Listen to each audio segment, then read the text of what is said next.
Right. Well, we've got something of a packed session. I'm sure some people will join in. If any technical problems occur, please do say it in the chat, and we've got Liv on hand who'll be able to help with those technical issues. So my name is Peter Bacon. If you don't know me, I am the CEO of Disability Employment Australia. We are very proud to be a partner member of the Centre for Inclusive Employment, and obviously the host for many of these lunch and learn sessions. This is the first live session of 2026, so it feels a little strange to be saying Happy New Year to everyone, but because we're now in February, but Happy New Year if we've not interacted with you so far this year. And I hope it's going to be an excellent year in the world of disability employment. So I'd first like to start off with an acknowledgement of country. I acknowledge the Barong people who have been the custodians of the land I am on today, and indeed, I believe Michael and Simone too, for many thousands of years. I pay respect to their elders past and present, as well as those from all the lands from which we are attending today. I acknowledge that this land is a place of age-old ceremonies, celebration and renewal, where the living culture continues to play a unique role. So, as I say, this is the first lunch and learn of the year. This is something which started in the second half of last year. We seek to run lunch and learns on a number of different topics, really according to what you as sector professionals want to see. So far, we've delivered a number of different sessions on things like how best to work with your participants who might have dyslexia or who are neurodiverse. And today we want to talk a bit around, well, what is evidence? Why is it important? How can you start to think about evidence and how you're going to apply it within your own practice? In terms of housekeeping, we do have live captions provided kindly today by Expression Australia. If you wish to follow along with the live captions, Liv is providing more instructions in the chat as to how you can access them. And I should say, if you have any other further sort of requests around accessibility for future sessions, please do let us know. As ever, we are trying to be as accessible as we possibly can be and walk the talk when it comes to inclusion. Today's session will be recorded and it will be available to view on the online hub. And for those of you who've been following these lunch and learn sessions, there's every chance that at some point again we'll be putting it on at a time when people can access it too. And there'll be slides and a transcript available. Also, in terms of chat and Q&A, you'll see at the bottom, there's obviously the chat. I can see some of you have been using that already, so that's great to have your engagement. And there's also the Q&A button too. If you have any questions that you would like us to answer as a panel, please do submit it through the Q&A button and we'll attempt to get to it. I can't promise whether we'll get to it in the session or not, because we'll have to see how long we'll talk on for. But if we don't get to it in the session, if we think it's something that we can be helpful on, we'll certainly get back to you on it. So without further ado, I'd like to introduce our speakers today. We've got Michael Healy, who is a knowledge mobilisation lead at the Centre. Michael's a recognised leader in the field of career development and employability. He's an award-winning educator and researcher, and his work focuses on promoting effective and accessible careers and employability learning in schools, universities, and community services. So great to have you with us here today, Michael. And we've also got Dr. Simone Casey, the research and evidence lead at the Centre. Simone is someone who has been known to, I think many of you calling, she has extensive experience in policy advocacy, research, and communications across employment services, community services and welfare in Australia and the UK, including 14, not 40, that'd be aging a bit, wouldn't it?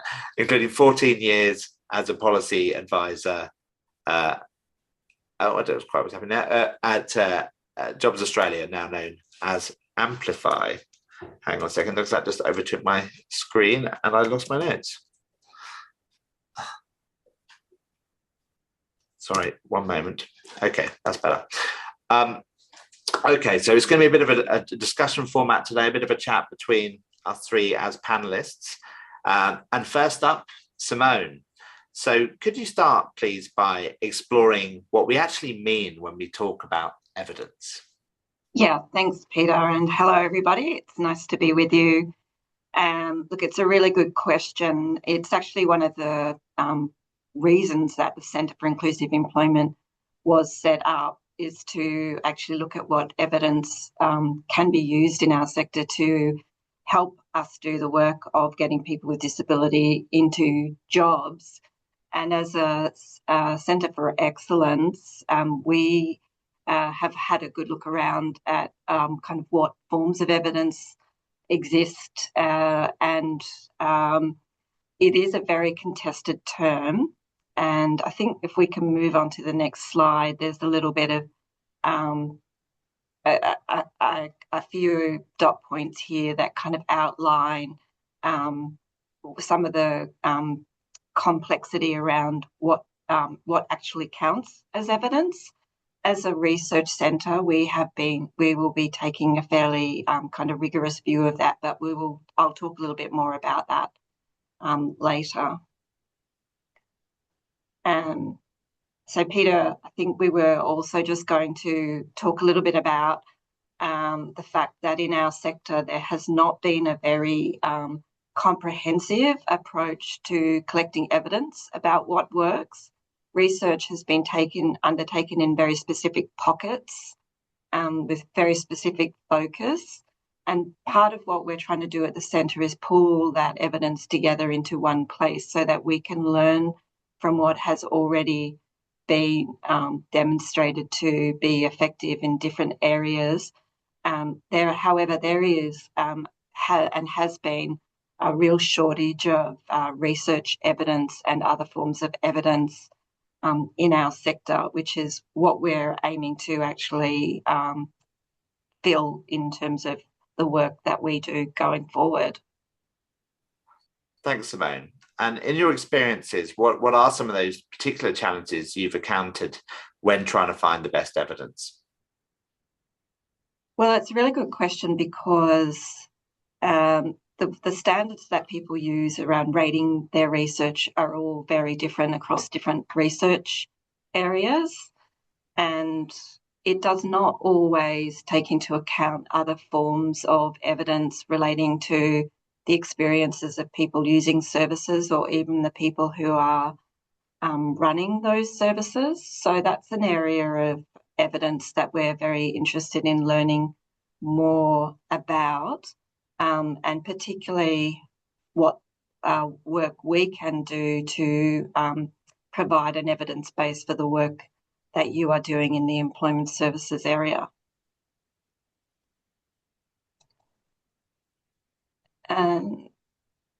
Yeah, so one thing I was going to sort of give it as an example of some areas where there has been specific research, where there have been studies that have actually shown that the model works and is effective, is a case study of the WISE ability model. Now, any of you who've had much of a association with the people here at the Centre for Social Impact and Inclusive Employment would be aware that we have done a lot of research about the effectiveness of this model, and it has followed a very rigorous research methodology, and therefore we are able to draw on that to identify what will work with working with people according to the WISE ability model. Now, that's a very specific, discrete model that is focused on people making the transitions,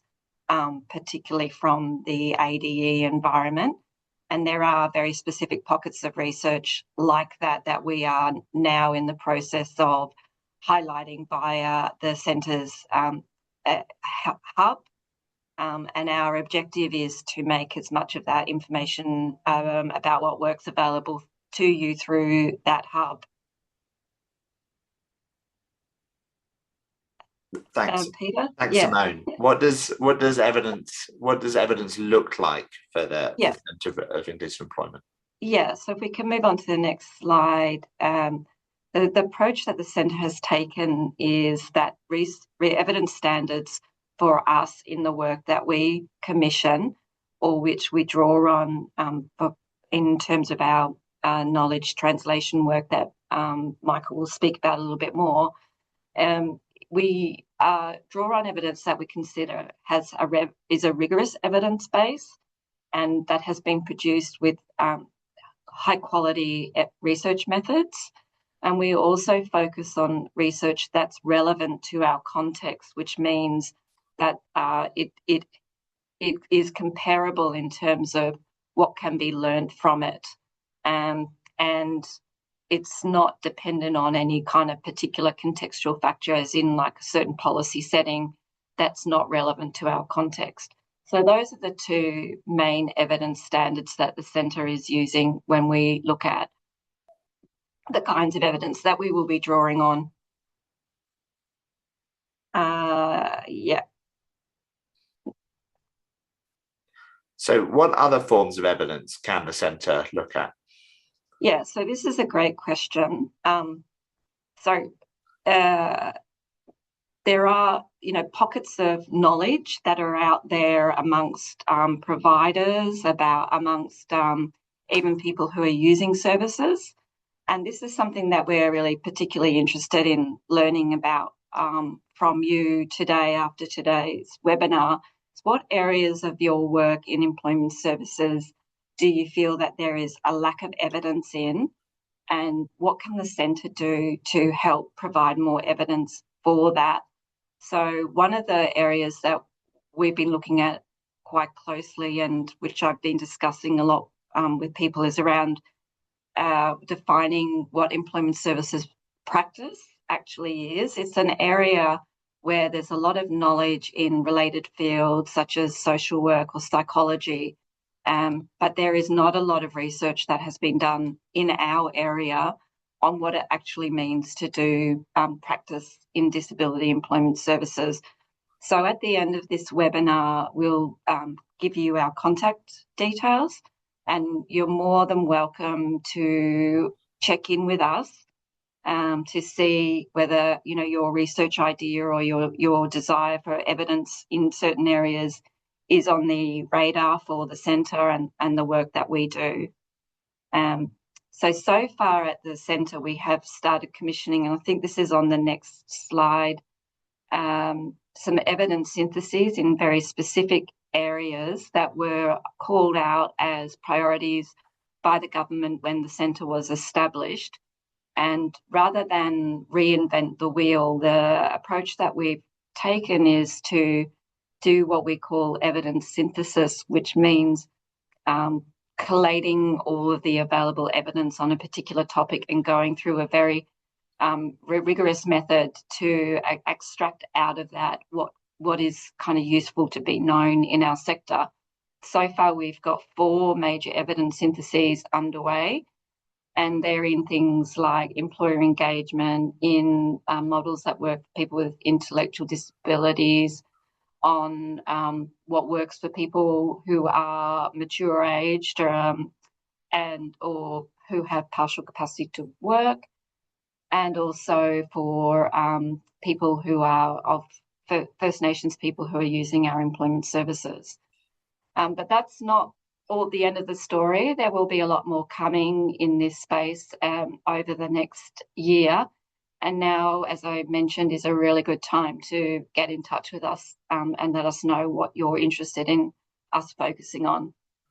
So that's the bit about the kind of evidence piece of, collecting and understanding the existing knowledge and focusing on areas where there is the highest need for more evidence to be established.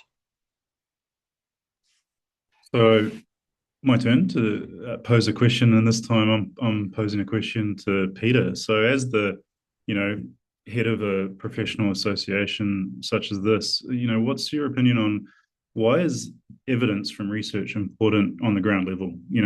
Why do we hope to provide this knowledge and information and insight to those people at the coalface? How do we hope that it's going to help them from your point of view? So I think the first thing to say is the reason why evidence is important isn't because there's any one defined way to do things. which if you follow it precisely, you're going to get the best possible results. That's not the world we live in, because we're dealing with people, and every person you deal with is individual. So for me, the key thing here is to be curious and really consider, well, what's out there and what can make me better. So if you thought of something that could make you could be better, then there's a really good chance that someone somewhere has also tried that. So be a magpie, steal liberally. A famous quote from Picasso, it might be a slight malapropism, but nevertheless, it's a good one, which is that lesser artists borrow and great artists steal. And what Picasso meant by that was that the truly great can take what's come before and they can add their own flavor to it. And in so doing, they become recognized for that as their own style. That becomes a signature style. You take what's come before and you adapt it to your own circumstances. And appositely enough, that quote from Picasso may be it's rumored to be a bit of a theft itself and originate from a dictum from T.S. Eliot, which is that immature poets imitate, mature poets steal, bad poets deface what they take, and good poets make it into something better, or at least something different. The good poet welds his theft into a whole of feeling which is unique, utterly different than that from which it is torn. So I think we should all aim to be good poets who seek to find the best evidence, the best of what's come before, and turn it into something different and something better. And that's certainly something that we're keen to do at DEA in the way that we operate. And I think it's also important to know enough about the type of evidence that we're applying, to Simone's point, that there are different types of evidence and they mean different things. Think of it like cookery. So if you're baking, and I'm not a great baker, I don't have the patience or the precision for it, but if you're baking, you often have to apply the recipe and its methodology very precisely, very rigorously. You use the right ingredients, you weigh them up properly. If you're whipping something, you whip it to the right degree and you don't overwhip. You bake for precisely the right amount of time, and you apply the correct degree of professionalism and perfectionism in the icing process. And there are approaches to disability employment that kind of mirror that, right? It's a defined methodology that must be applied if you want to get the right result. And the fidelity needs to be tested for you to get to that result, such as customized employment, which many of you may be familiar with. But personally, my style of cooking, and it was probably also fair to say that when I was on the front line, best part of 20 years ago, my style of doing professional practice is much more based on, well, what's the rule of thumb and the experiential evidence, and what can I learn from the people around me, such as, to talk to this metaphor about cooking a bit further, if you hammer something with enough garlic and enough butter, it's probably going to end up tasting pretty good, whatever you do. And both types of evidence, in terms of good quality experiential evidence and rules of thumb and the rigorous approach, they both have their place. So most of all, it's important for practitioners to have an understanding of what they're trying to achieve. What's your objective? And therefore, what kind of evidence do you want to apply to get to that objective? In my experience, people in this sector can proceed on blindly, kind of without regard to the evidence, acting on instincts. What's worked for you in the past? Do what feels right. What's generated those positive outcomes in the past? And there's absolutely nothing wrong with that. That's not, at least you're being thoughtful about what you're doing. And sometimes that is the right way to go. But we can all improve in whatever we do. And one of the best ways to improve is to be curious, see what's out there, and think, well, can I add that to my game? And is it going to make me better? Is it going to deliver better results? Even if I'm already delivering great results, is there something out there that can make me even better and help more people to secure work and stay in great jobs? For the cricket fans out there, and really I shouldn't be talking about cricket as an Englishman because it's a very sore subject at the moment, and I really shouldn't be talking about this because it's extremely sore, but take Mitchell Starc.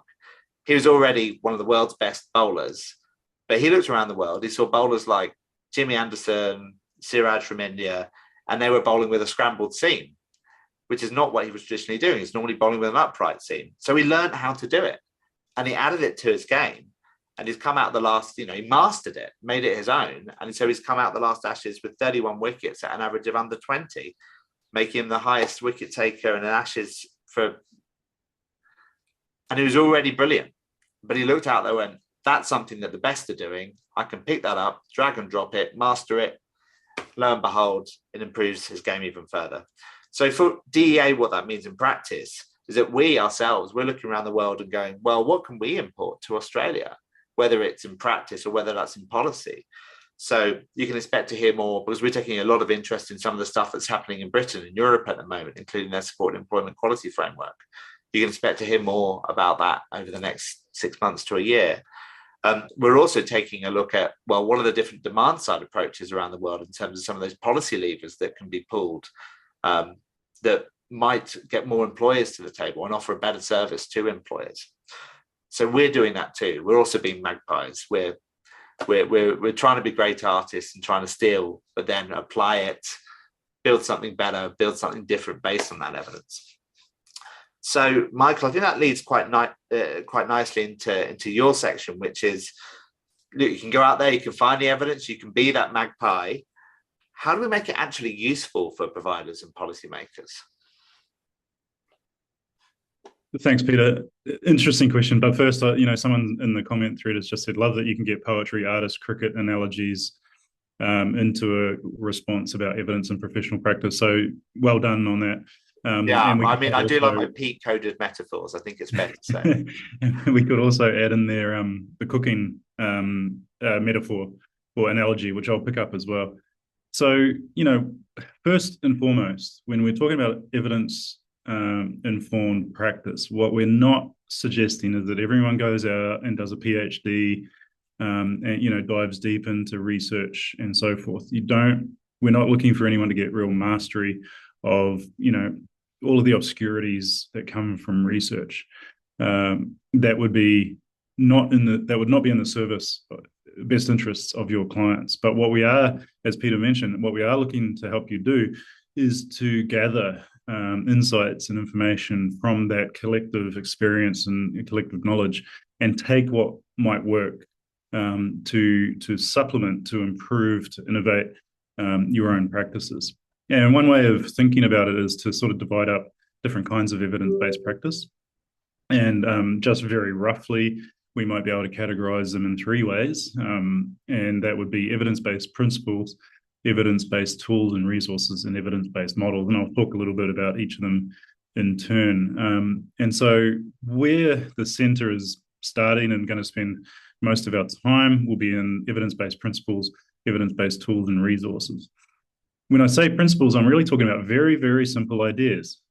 Peter mentioned butter and garlic takes care of 90% of quality in many dishes that you're cooking, and that can be taken here in terms of your professional practice working with clients.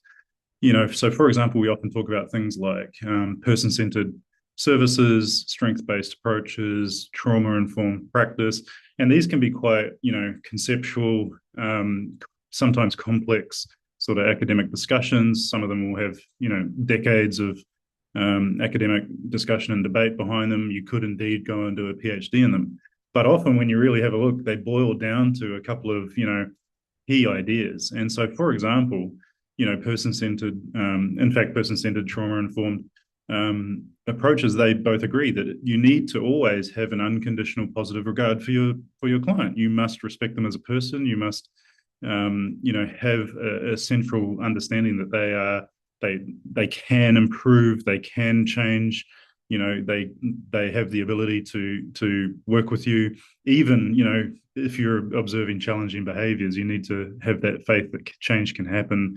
There's a kernel of something in that person. Similarly, the client's the expert in their own life. So, we can make assumptions about people based on what we know about them. We can say, well, people with this kind of disability experience these kind of things. But at the end of the day, it is the person in front of us that is going to tell us whether that's true or not. And we need to allow ourselves to be corrected. We need to allow contradictions to emerge, and so on. Trauma-informed practice, there's lots of models, there's lots of different things that are involved in that, but a lot of it boils down to just that sort of position that we take, that challenging behaviors are responses to trauma. Therefore, empathy and sympathetic approaches to people is really fundamental. Person-centered counseling boils down to, in many ways, listen more than you speak and ask open-ended rather than closed questions. So these are very simple ideas that are very, simple, easy to implement. There's sort of, in some ways, values or ethical sort of positions that we might take. And many people wouldn't really know that if they're doing these things, then they can make a claim to evidence-based practice. Because, I'm sure Simone could point at, Simone and I could give you all sorts of references and citations and, we could point to all the stuff that proves it. But really in a daily practice, it doesn't mean that we're implementing a checklist of very complex tactics and strategies. We're really just sort of living from a certain kind of position. Does that align with your understanding, Peter, of the professional practice in terms of, how we live these ideals? Yeah, I think that absolutely aligns. I think with the points I'm making around actually, yeah, and the other thing I think that comes into it is, well, look at your own caseload, right? And go, okay, who have I got on there? What do I need to know more about? And hopefully over time that will also, things like the online hub as it develops will play into that too, because you can go, well, what's on there? What can I learn more about? What can I be a magpie about? So I think that understanding of different models and approaches, that all plays into making sure that you're learning the right things to deal with the caseload that you've got in front of you. And thank you. So Peter's just reiterated another metaphor, rich in metaphors, magpie. So stealing, taking, borrowing. And so one thing that we're really looking forward to doing is supporting you to do just that. So evidence-based tools and resources. So they take those principles and they implement them in a sort of structured activity or in some kind of defined task or a download, a form, a worksheet of some fashion or a tool to use. Now the hub really exists to help surface these. So we've been very busy gathering all sorts of resources from all over the world, from different agencies, different organizations, but we're also going to be investing a lot of time and effort into developing new ones. So, really you can look forward to lots of different things. And I've just got a few examples here that are already on the hub there in relation to, trauma-informed career conversations, an article from the Career Development Association of Australia. The Jobs and Skills Atlas is a way to explore different regions of Australia and what the key industries might be. Positive personal profiles and more than just a job workshop facilitators guide.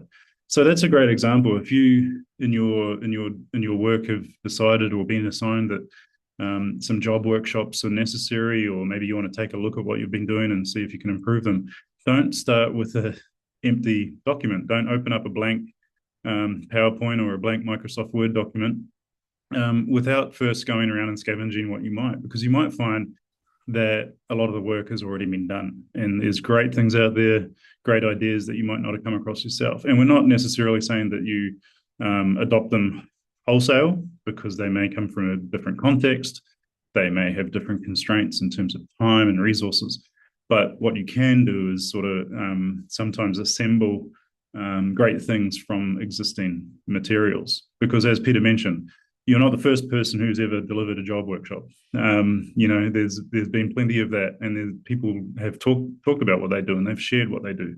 So you may well go out there and find some really excellent work that's already been done and very generously shared. And again, because they have a lot of those principles built into them, you can then make a claim confidently that you are working with evidence-based practice.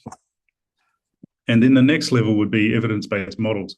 So a model refers to a more concrete, more specific, they'll often have kind of like a brand name, a specific name. They'll come from a specific organization. So for example, we've got things like individual placement support, IPS, wise ability, customized employment, other things like that. Now, these often have much higher expectations or requirements about what we call fidelity, which I'm sure you're all familiar with. So fidelity the root is faithful, which means that you implement it exactly as it is written, exactly as it is intended to be implemented.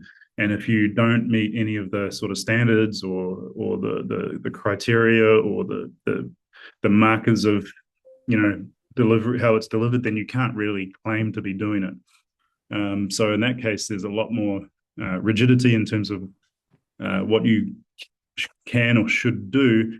But the reason for that is because it is so strongly based on evidence that they don't want to diminish it by allowing any, you know, degrees of freedom, which could potentially mean that they're losing the core of it. Now, in practice, you will, you know, often don't have the capacity to implement these sorts of models to fidelity. But what you can still sometimes do is have a look at them and surface some of those principles. So again, if you look at each of these models, you will see sort of common things, such as they're all person-centered. You know, so you'll see some of those principles coming through. You'll often see that they're trauma-informed and so forth. So what we're really looking at doing is helping you, you know, discover and observe, you know, different models that are established, seeing if maybe you can apply them, but maybe not. Maybe you can take some principles from them. Maybe you can take some resources from them. So the hub is covering, the intention of the hub is that we're covering all three of these categories, allowing you to engage with them to the degree with which you're able to, within the way that you work and the time and resources that you have.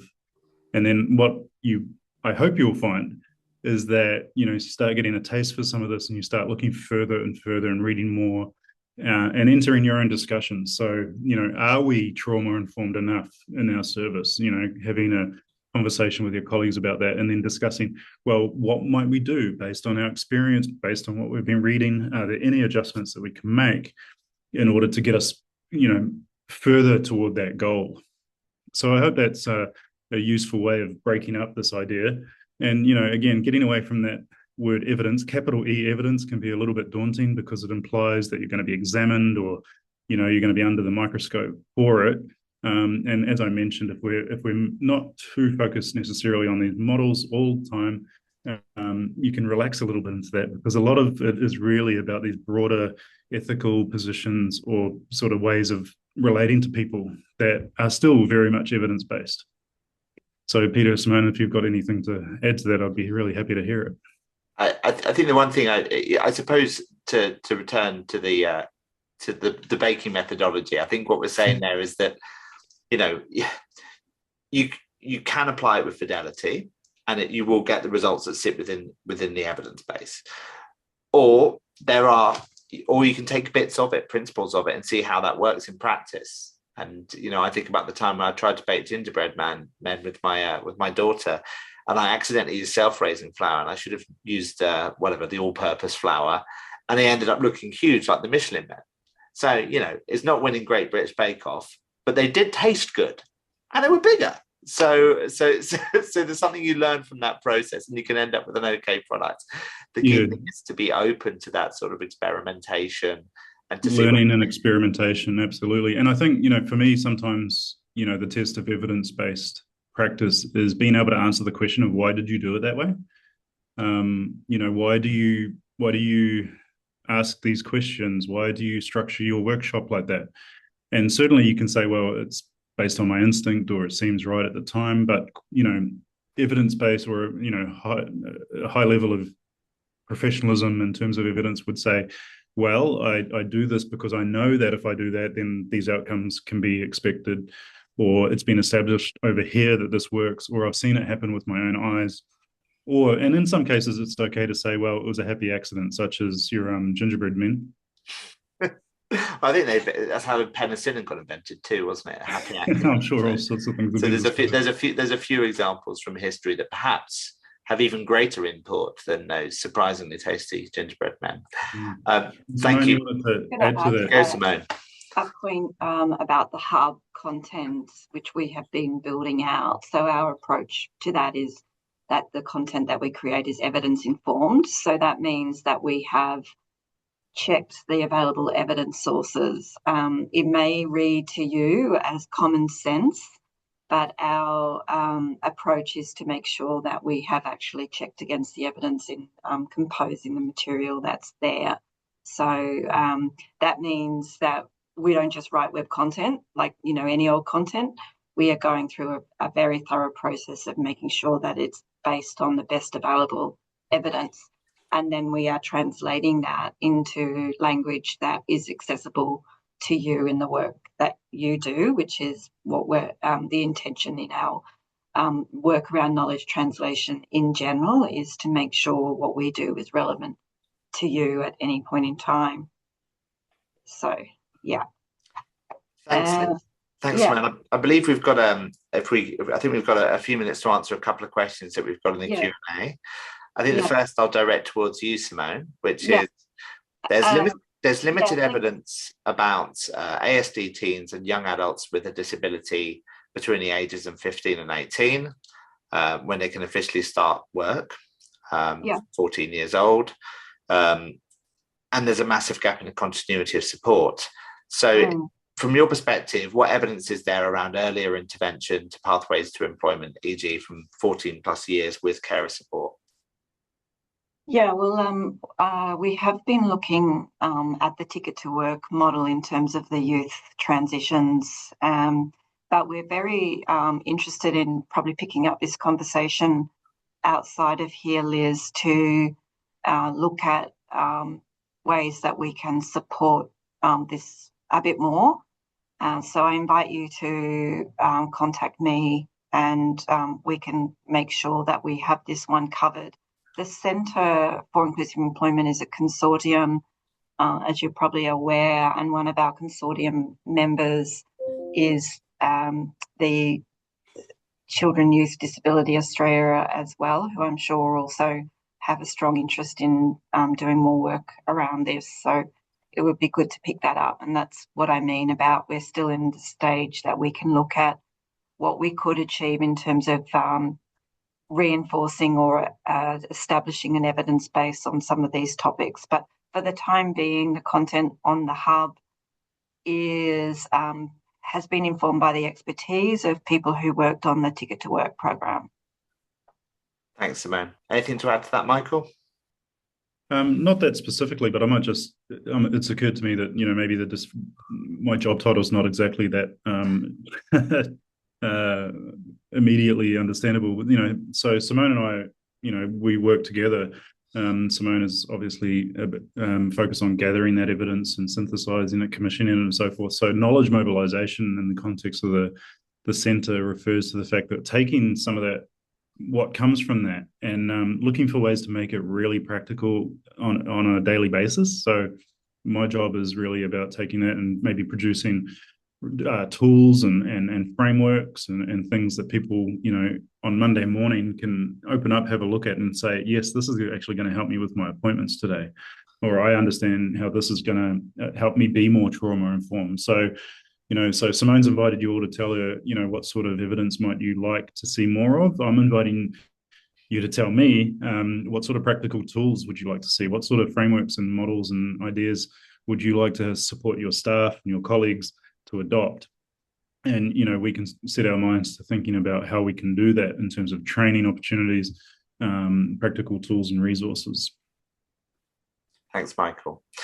And there's a final question I think I'm probably best placed to have a stab at, which is, how are you balancing sharing knowledge with protecting commercial advantage in competing for contracts? And that's been asked anonymously. It's that curly a question that people won't even put their name to it. No, I mean, it is a really important question. I think we've come through a period of in the sector of perhaps not being as outwardly focused or collaborative as certainly we at DEA would like the sector to be. But in this, I'm a former director of business development, so I do recognise that there are commercial considerations in all of these things. But I suppose my way of thinking about it is, you can be, it falls binary perhaps, but I'll posit it anyway, which is you can be two kinds of organisation. You can be an organisation that keeps your cards really close to your chest, is insular, and just develops it using the knowledge that you've got as an organisation to get to where you're trying to get to. And there's an organisation which is outward facing. We'll share, we'll look at what's out there, we'll be that magpie. Now, I struggle to think that the former organisation is better placed for success than the latter organisation. Because why would you, in your one organization, when this is a global kind of movement to help people into work, why would you have a monopoly on the knowledge?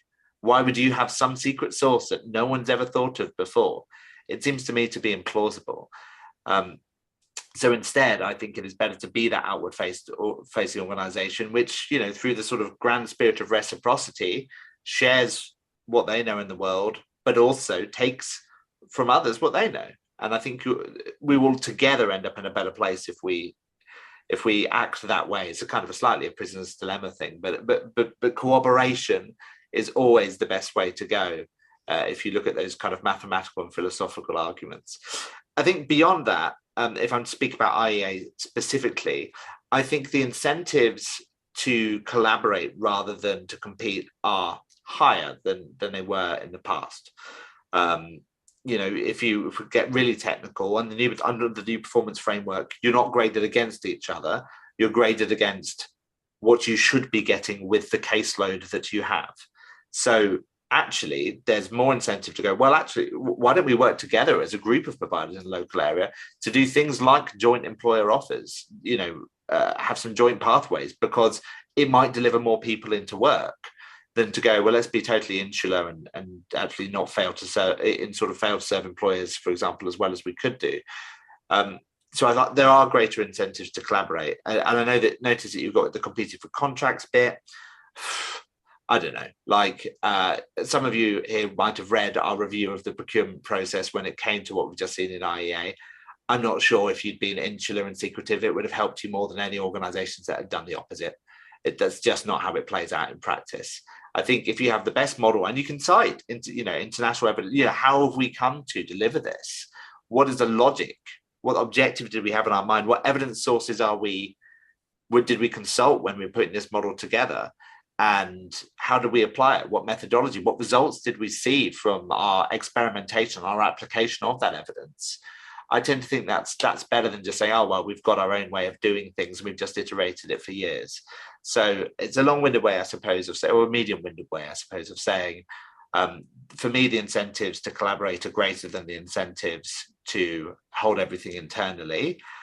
But mileage may vary on that particular question. But certainly at DEA, we are intent on giving organisations and practitioners, professionals in this industry, the opportunity to collaborate and share as part of the centre too.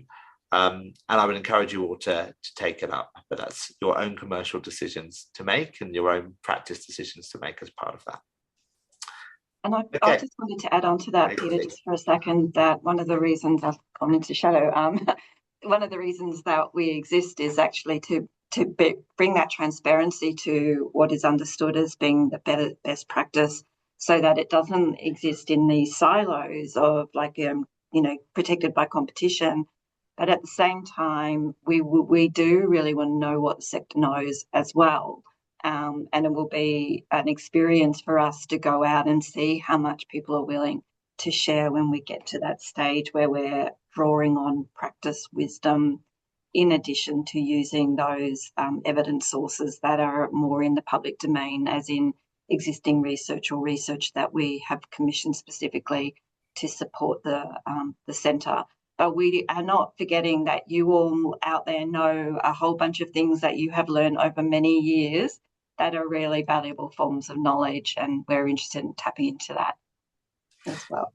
Yep. Okay, so we've just about come to the end of our time. So thank you very much, Michael, Simone, and for all of you who have joined today, including those of you who've asked questions. Please do contact us, as in me, Michael, Simone, with any ideas of the evidence that you would like to delve deeper into. And if you want to explore any of the things that the Centre are doing further, clearly Simone and Michael are your people for that.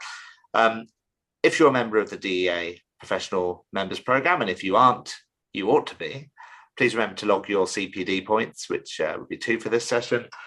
And just a quick reminder, we are starting off an Emerging Leaders Network with a cap of 2 emerging leaders per organisation. If you'd like to know more about that, that's through the centre that we're doing that work. Please do get in touch with me and we can work on that. These sessions are going to continue on a fortnightly drumbeat. there's going to be a session on the 18th February, so please do keep your eyes out for that. I think the first you'll see of it will be on LinkedIn. So thank you everyone for attending today, and have a wonderful rest of the day. Thanks everyone. Thanks everyone. See you.